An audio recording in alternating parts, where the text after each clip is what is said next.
আজকের এই ভিডিও টিউটোরিয়ালে আপনাদের শেখাবো বিয়ের কার্ড কিভাবে ডিজাইন করতে হয়। তো দেখুন, বিয়ের কার্ড ডিজাইন করার জন্য যে স্ক্রিপ্টগুলো লিখতে হবে সেটা আমি আগে থেকে লিখে রেখেছি, যাতে ভিডিওটা অনেক বড় না হয়ে যায়। এই জন্য যাতে আপনাদেরকে কাজটা বুঝিয়ে দিতে পারি। দেখুন কিভাবে কাজ করতে হয়। এখানে আমরা ইউজ করছি করেল ড্র X7। আপনি চাইলে করেলের যে কোনো ভার্সনেই কাজ করতে পারেন, তবে করেল ড্রতে সবথেকে বেস্ট হয় বিয়ের কার্ড ডিজাইনের জন্য। এবার আমি কাজটা দেখাই। দেখুন, আমাদের পেজের সাইজ আছে A4, দেখতে পাচ্ছেন উপরে। এবার আমরা একটা শেপস নিব। তো এখান থেকে রেক্টাঙ্গেল শেপস নিয়ে এইভাবে টেনে নিচ্ছি। দেখুন, এবার টেনে নিলাম। এবার এটার সাইজ দিব। তো সাইজটা কি দিবেন, যে বিয়ের কার্ডটা আপনারা প্রিন্ট করবেন সেই বিয়ের কার্ডের সাইজটা দেবেন।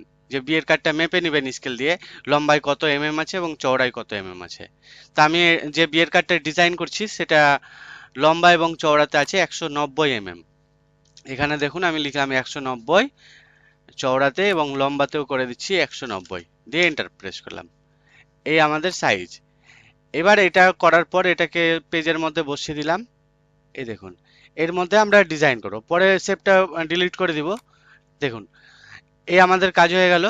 এবার যখন এই শেপটা যখন চলে আসলো, এই শেপের মধ্যে যদি দেখুন নোটস গুলো দেখতে পাচ্ছেন, তো মিডিলে যে নোটস গুলো দেখতে পাচ্ছি, এই বরাবর একটা গাইড নিয়ে নেব। উপর থেকে এইভাবে গাইড নেবেন, দিয়ে এইভাবে ছেড়ে দিবেন। তাহলে কি হলো, 50-50 হয়ে গেল। এবার আমরা এই 50%-এ অর্ধেকটাই একটা ডিজাইন করব। দেখুন কি ডিজাইন করছি, কিভাবে করছি। প্রথমত আমি একটা বর্ডার দিচ্ছি। বর্ডার কিভাবে দিচ্ছি দেখুন, ফাইলে গিয়ে ইম্পোর্ট করব। ইম্পোর্ট করে আমি একটা বর্ডার নিয়ে আসছি। চলুন, আমি এই ফোল্ডারের মধ্যে আছে, এটাতে ক্লিপআর্ট বর্ডার। এই বর্ডারের মধ্যে আমি ইউজ করব এই বর্ডারটা। এই দেখুন, এবার এইভাবে টেনে নিচ্ছি। ব্যাস, এত বড় যথেষ্ট। টেনে নিলাম। দেখুন, আমি একটু যদি জুম করি, এই দেখুন কাজটা। একটু বর্ডারটা দিয়ে দিলাম। এই বর্ডারটাকে একটু আমি হাইটে ছোট করে দিচ্ছি, তাহলে দেখতে ভালো লাগবে। এই দেখুন, বর্ডার দেওয়া হয়ে গেছে। এবার এই বর্ডারটাই আমরা এখানে একটা ডিজাইন করব। দেখুন কিভাবে করছি। রেক্টাঙ্গেল শেপস নিচ্ছি। এ দেখে নিন, ভালোভাবে দেখুন কিভাবে কাজটা করলাম। এখানে বসালো, এই জায়গায় একটা বসাবো। এবার এখানে রেক্টাঙ্গেল শেপস, এই গোল শেপটা নিলাম, এলিপস শেপস। তো এলিপস টুল নিয়ে এইভাবে টেনে নিচ্ছি। দেখুন একটা গোল, এখানে লিখবো কনে বেসে বর বেসে এই কথাটা। এটা নিলাম। এবার এটার গোলটার একটা কালার দিয়ে দিচ্ছি, ব্ল্যাক দিয়ে দিলাম। দেখুন কি করে করছি, একটু দেখুন মনোযোগ দিয়ে, খুব ইজিলি শিখে যাবেন, দেখতে থাকুন। এই দেখুন, আমি এই কাজটা করে নিলাম। এবার এই কাজটা একটু হালকা সামান্য, ঠিক আছে থাক। এবার দেখুন, এটাকে ঠিকঠাক করে বসিয়ে দিচ্ছি।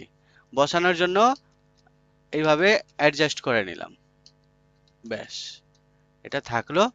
এবার এটাকেই কপি করে আরেকটা নিয়ে নিচ্ছি। দেখুন, কন্ট্রোল দেবে সি, কন্ট্রোল দেবে ভি, মানে কপি পেস্ট দিয়ে করে দিচ্ছি সাদা কালার। এবার একটু নিচে করে দিচ্ছি। এই দেখুন ডিজাইনটা, এরকম ডিজাইনটা লাগবে। একদম মিডিলে রেখে দিলাম।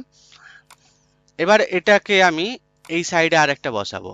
এই দেখুন, কপি করলাম এটাকে, তারপরে পেস্ট করে দিচ্ছি। পেস্ট করে দিলাম। পেস্ট করে দেওয়ার পর এটাকে এই সাইডে নিয়ে আসবো। নিয়ে আসলাম। গাইড নিয়ে দেখে নিতে পারেন এভাবে ঠিকঠাক বসলো কিনা। আর একটু উপরে যাবে, তা একটু উপরে করে দিই। ঠিকঠাক করে বসিয়ে দিতে হবে। দেখুন কাজটা আমার হয়ে গেল। দুই সাইডে দুটো আমি ডিজাইন দিয়ে দিলাম। এবার লেখাগুলো নিয়ে আসবো। তো লেখাগুলো লিখতে হবে, আমি লিখে রেখেছি।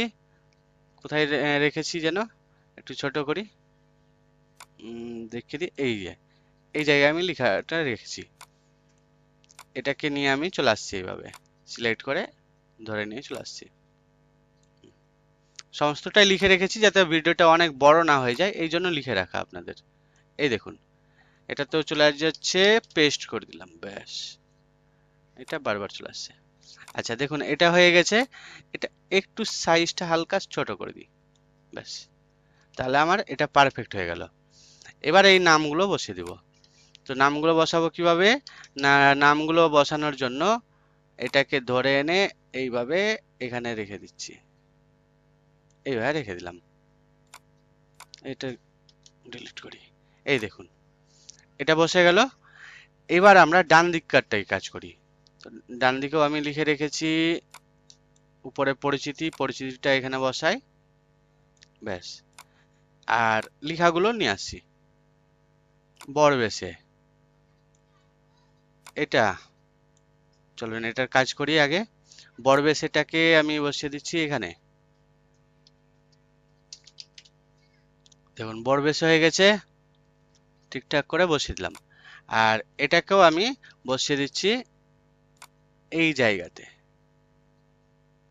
এই দেখুন দেখিয়ে দিই ঠিকঠাক বসলো কিনা। এই যে ঠিকঠাক বসে গেছে, এই দেখুন কাজটা আমার, এই কাজটাও হয়ে গেল। এবার এখানে দিব একটা ছবি দিব, এর দুটোর মিডিলে একটা ছবি দিব। আচ্ছা পরিচিতিটা একটু হালকা নিচে রাখি, ব্যাস। এখানে ছবি দিচ্ছি কিভাবে দেখুন, ফাইল মেনুতে গিয়ে ইম্পোর্ট করব, ইম্পোর্টে গিয়ে এবার ছবি দিব। আমি এখান থেকে দিব না, চলুন আমি এটাতে আছে ওয়েডিং ক্লিপার্ট, কোনটা ছবি দিই, চলুন এই যে একটা ছবি দিলাম, এটা দিয়ে দিচ্ছি, দিয়ে ভাই টেনে নিচ্ছি ছবিটা, বাস থাকলো। একটু চওড়া করে দিই, ভালো লাগবে, এই থাকলো ছবিটা, ছবি দিয়ে দিলাম। এবার ছবি দেওয়ার পর এর নিচে লিখবো, সেটা কি লিখছি দেখুন, আমি লিখে রেখেছি সবটাই লেখাগুলো, যাতে ভিডিওটা অনেক বড় না হয়ে যায় তার জন্য আপনাদের এগুলো আমি লিখে রেখেছি আগে থেকে, মানে কাজগুলো ডিজাইনটা শুধু দেখিয়ে দিচ্ছি, না হলে ভিডিও লিখে লিখে দেখালে অনেকক্ষণ সময় লেগে যাবে, এই জন্য দেখাচ্ছি। দেখুন স্মারকলিপি, তো স্মারকলিপি এই লেখাটা নিতে পারেন, বা আমাদের কাছে স্মারকলিপির আহ, আছে, সেটা কিভাবে আনতে হয় সেটাও দেখিয়ে দিই। এই টেক্সট টুলে যাবেন, টেক্সট টুলে গিয়ে ক্লিক করবেন ইনসার্ট ক্যারেক্টার, এখানে ক্লিক করবেন। ইনসার্ট ক্যারেক্টার ক্লিক করলে এখানে চলে আসবে, এখান থেকে স্মারকলিপি নিয়ে চলে আসবো, দেখি স্মারকলিপি সম্ভবত এটা আছে, এটাকে বড় করে দিচ্ছি, এই দেখুন লেখাটা আমি নিয়ে চলে এলাম, এটাকে একটু জুম করে এটাকে এই জায়গায় বসিয়ে দিব, এটাই দেয় সব বিয়ের কার্ডে দেখবেন। এবার এই যে ফন্টের দেখালাম, এটা আমি কোথা থেকে নিয়ে আসছি, এটা আমি এর আগের টিউটোরিয়ালে দেখিয়েছি, যদি না দেখে থাকেন দেখবেন, অবশ্যই শিখে যাবেন যে এগুলো ফন্ট, এগুলো অ্যাকচুয়ালি ফন্ট আছে। আচ্ছা এটা আমাদের ডিজাইন হয়ে গেল। এবার তার নিচে আমি দিব একটা শেপস দিচ্ছি, দেখুন আমি এখানে দিচ্ছি শেপস, তো রেক্টাঙ্গেল একটা শেপস নিলাম, রেক্টাঙ্গেল শেপস নিয়ে আমি এভাবে টেনে নিচ্ছি, একটা শেপস টেনে নিলাম, বেশ একটু বড় করে নিচ্ছি, মোটামুটি এই বড়, একটু উপরে, ব্যাস থাক। এবার এটাকে কি করব, কপি করব, তো কপি করে নিলাম, তারপর কালার করে দিচ্ছি এটাকে ব্ল্যাক, ঠিক আছে, তারপরে পেস্ট করে দিচ্ছি, দিয়ে এটাকে করে দিচ্ছি সাদা। এবার আমি এটাকে একটু উপরে করে দিই, দেখুন কি কাজ হয়, এই যে এইরকম কাজ হবে, দেখুন কাজটা ঠিক এই ধরনের। এই যে শেডিংটা কিভাবে দিলাম দেখে নিন, এইভাবে একটা ডিজাইন টেনে দিলাম। আপনারা চাইলে এটাকে নিচে করতে পারেন, এইভাবে এইভাবেও করতে পারেন, যদি করতে চান তো এভাবেও করতে পারেন, ভালো লাগবে। সাইডে দেওয়া, মানে যেদিকে দিবেন কোনো ব্যাপার নাই। এটাকে আর একটু হালকা উপরে উঠিয়ে দিচ্ছি, এই এই জায়গায় থাকলো, ব্যাস থেকে গেল। এবার এখানে আমরা লিখবো, এটাকে আমি কেটে দিই এখন আপাতত, আচ্ছা পরে দেখা যাচ্ছে, আবার নিয়ে আসবো যখন লাগবে। এবার আমি এটাকে নিয়ে আসছি এই জায়গায়, এবার একটু ঠিকঠাক করে করে দিই, আমাকে শেপটা আর একটু বড় করতে হবে তাই তো, একটু বড় করে দিই, চলুন একটু হালকা বড় করে দিলাম শেপটা, যাতে ঠিকঠাক বসে গেল। এটা যখন হয়ে গেল, এবার আমরা দুই পাশে দুটো ছবি দিয়ে দিব, এই যে ফাঁকাটা থাকছে, এই ফাঁকার দুই পাশে দুটো ছবি দিব। কিভাবে দিব দেখুন, আমি আর একটা ছবি নিয়ে আসছি, ইম্পোর্ট করেই নিয়ে চলে আসছি, ছবিগুলো আমার রাখা আছে।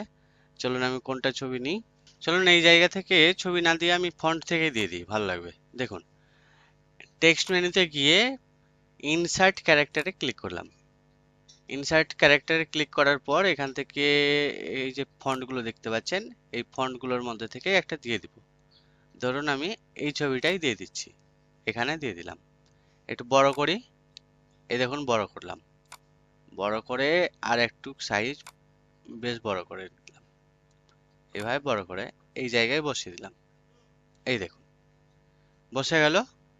এবার এই ছবিটার আর একটা কপি করে নিচ্ছি, কন্ট্রোল দেবে সি আর কন্ট্রোল দেবে ভি দাবছি, পেস্ট হয়ে গেল। এদিকে করে দিচ্ছি, এটা কি হচ্ছে ঘুরিয়ে দিব, ঘুরাবো এখানে ক্লিক করে মিরর করে দিলাম, তো এদিকে ঘুরে গেল। ব্যাস তাহলে হয়ে গেল। এবার তার নিচে আমি কি লিখবো, এই যে এখানে এখানে আমি লিখবো ওই স্থানটা, এই স্থানটা নিচে করে দেব। এই দেখুন, এটাকে আমি নিচে বসিয়ে দিলাম। চলুন একটু উপরেই দিয়ে দিই। উপরে দেওয়ার জন্য আমি এটাকে একটু উপর করে দিচ্ছি, তাহলে একটু এইভাবে যদি উপর করে দিই লাইনটা আমার বসে যাবে। ব্যাস এই দেখুন, একটু এঁটে গেলেই হলো। হালকা একটু বড় করে দিচ্ছি। এবার এটাকে একটু উপরে বসিয়ে দিচ্ছি, ব্যাস তাহলে দেখতে ভালো লাগবে আরো। এই দেখুন, এই কাজটা হয়ে গেল। এটাকে আমাদের ঠিকঠাক করে সাইজ আমাদের ঠিকঠাক হয়ে গেছে, লেখাটাও ঠিকঠাক বসে গেছে। এভাবে আমরা বসিয়ে দিলাম। যদি আমরা চাই যে এটাকে একটু বড় করতে, জুম করে করব, এই যে দেখুন বাইরের শেপটাকে একটু হালকা ছোট করে নিচ্ছি, এর থেকেও এই করলাম, এটাকেও একটু ছোট করে নিচ্ছি এভাবে। তাহলে যথেষ্ট পরিমাণে এই লেখাটা আমরা এবার ঠিকঠাক করে বসাতে পারবো। তো এইভাবে বসিয়ে দিলাম। জায়গা কিভাবে করলাম দেখতে পেলেন। আচ্ছা, এবার তার নিচের পার্টগুলো করি। এখানে লিখবো শ্রী শ্রী প্রজাপতয়ে নমঃ। চলুন আমি এই জায়গা থেকে কোনো ছবি দেখি আছে কিনা। এখানে প্রজাপতয়ে নমঃ এই উপরেই আছে। চলুন আমি এই ছবিটাই নিয়ে নিচ্ছি। এখান থেকে এটাকে ধরে এনে এখানে ছেড়ে দিলাম। দেখুন, এবার এইভাবে বড় করে দিলাম, বড় হয়ে গেল। এটাকে কেটে দিই, এটার দরকার নেই আপাতত, এটা এখানে রেখে দিলাম। ব্যাস থাকলো। এবার যখন থেকে গেল তখন আমি এই জায়গাতে যদি মনে করেন একটা প্রজাপতি দিব, দিতে পারেন, অত ঘেঁটে লাভ নাই। চলুন আমি কাজটা দেখাই পরবর্তী কি করছি। পরবর্তী এই লেখাটা লিখতে হবে। এই দেখুন, চলুন এটাকেও নিয়ে চলে যাই, এটাকে এখানে বসাবো। চলুন এবার একটু সাজিয়ে নিই। দেখুন কিভাবে আমি সাজাচ্ছি, এবার একটু দেখে নিন কাজটা। এটাকে বসাবো এই জায়গাতে, মাপে মাপেই করা আছে দেখুন, এইভাবে বসিয়ে দিলাম, বসে গেল। এটা কিন্তু প্যারাগ্রাফ টেক্সটে লেখা হয়েছে, ঠিক আছে। আর এই লেখাটাকে এখানে বসিয়ে দিচ্ছি, এই থাকলো, থেকে গেল। তবে এই যে লেখাটা আমি লিখলাম, এটা একটা শেপস এর মধ্যে রাখবো। কিভাবে শেপস এর মধ্যে রাখবো না, একটা শেপস নিব, চারকোনা দিয়ে এইভাবে টেনে নিচ্ছি, এখান থেকে এভাবে টেনে এইভাবে করে দিচ্ছি, তা দেখতে আরেকটু ভালো লাগবে। যখন শেপটা হয়ে গেল, এবার এই শেপটার মধ্যে একটু রাউন্ড করে দিই, দেখুন কেমন লাগবে, বেশ ভালো লাগবে। ব্যাস এই কাজটা হয়ে গেছে, এটা লেখা হয়ে গেল। এবার এখানে একটা ছবি দিয়ে দিই, ভালো লাগবে। ছবি দিব, কোনটা দিব না, আমি ইমেজ থেকেই নিয়ে এসে দিয়ে দিচ্ছি। চলুন দেখে দিয়ে আপনাদের ভালো লাগবে। এই জায়গায় ছবি রাখলাম, এখানে, তারপরে এই জায়গায় কোথায় ছবি, বেস্ট অফ ইউজে এই ছবি রেখেছি, এখান থেকে একটা ছবি নিয়ে নিলাম, দিয়ে ইনসার্ট করে এখানে টেনে নিচ্ছি, ব্যাস ভালো লাগবে দেখতে। একটু সাইজ ছোট করে দিই, ব্যাস থাকলো। এই দেখুন আমাদের কাজটা হয়ে গেছে। এগুলো যা আছে এগুলো ডিলিট করে দিলাম। এই যে দেখুন আমাদের ডিজাইন কিন্তু কমপ্লিট। এবার এই শেপটাকে শেষমেশ কেটে দিলাম। আমাদের কিন্তু বিয়ের কার্ড ডিজাইন রেডি হয়ে গেল। এবার এটা প্রিন্টিং করে দিব।